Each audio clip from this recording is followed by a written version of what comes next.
ఒక్కసారి కొమ్మూరి గోల్డ్ కి కాల్ చేయండి. తాకట్లో ఉన్న మీ బంగారాన్ని విడిపించి మార్కెట్ ప్రైస్ కి వాళ్ళు కొనుక్కుని మిగతా డబ్బులు మీకు ఇచ్చేస్తారు. హాయ్, వెల్కమ్ టు మనం టీవీ. మనం టీవీ ఉన్నది మన కోసం. అనవసరంగా ఎక్కువ భయపడ్డాం, చాలా ఊహించేసుకున్నాం. అందుకే అవసరమైన దానికంటే ఒక ఇంత ఎక్కువ జాగ్రత్త పడ్డాం. కానీ అంత సీన్ లేదని తేలిపోయింది. లైట్ తీసుకో బాసు, డోంట్ వర్రీ. సో ప్రస్తుతం బీఆర్ఎస్ సర్కిల్స్లో ఏ ఇద్దరు ముఖ్యులు కలిసినా ఇలాగే మాట్లాడుకుంటున్నారట. ఇంతకీ ఇన్నాళ్ళు ఏ విషయంలో భయపడ్డారు వాళ్ళంతా? ఇప్పుడు ఆ భయం ఎందుకు పోయింది? ఎవరిని లైట్ తీసుకోవాలని అనుకుంటున్నారు? తెలంగాణ మున్సిపల్ ఎన్నికల ఫలితాల రాజకీయంగా చాలా ప్రశ్నలకు సమాధానం చెప్పాయి. పార్టీల గుర్తుల మీద జరిగిన లోకల్ పోర్లో ఎవరి బలం ఏంటో తేలిపోయింది. పైకి ఎవరిని భీంకాలు పలికినా అంతర్గత విశ్లేషణలో మాత్రం వాస్తవాల గురించి మాట్లాడకుండా జరిగిన లాభ నష్టాలు, ఇక మీదట తీసుకోవాల్సిన జాగ్రత్తల గురించి అన్ని పార్టీల్లో మాట్లాడుకుంటున్నారట. సో ఈ క్రమంలోనే బీఆర్ఎస్లో ఒక ఇంట్రెస్టింగ్ డిస్కషన్ నడుస్తుంది.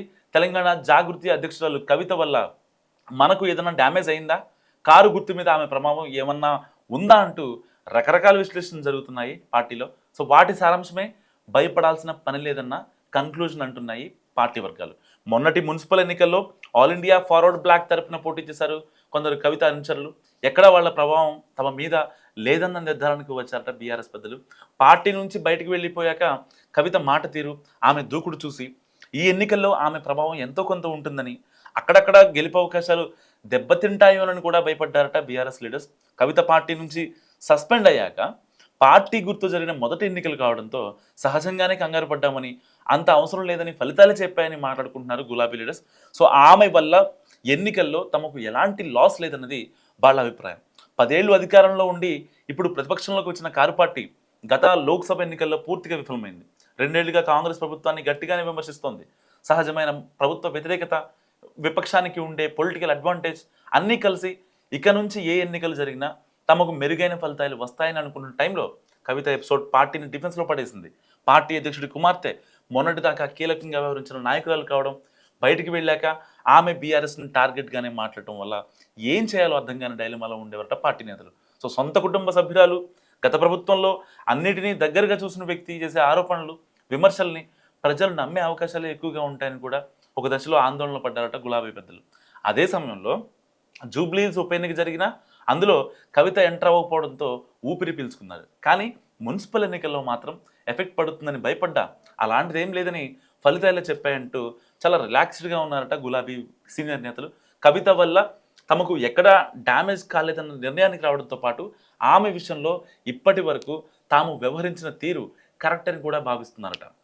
ప్రభావం లేదని తేలిపోయింది కాబట్టి ఇక ఆమెను లైట్ తీసుకోవడమే బెటర్ అన్న చర్చలు కూడా జరుగుతున్నాయి పార్టీలో.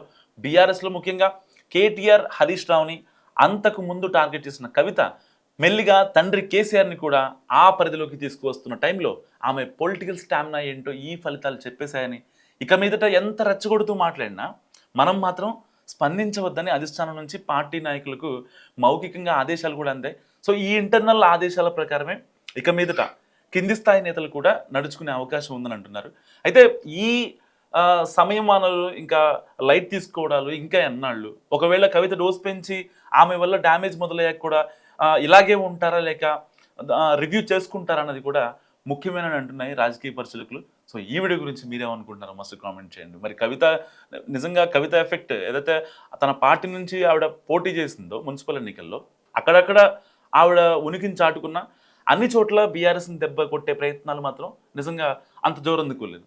సో ఇలాంటి నేపథ్యంలో మరి నిజంగా బీఆర్ఎస్కి కవిత బ్యాక్ బోనా కాదా? మస్తుగా కామెంట్ చేయండి.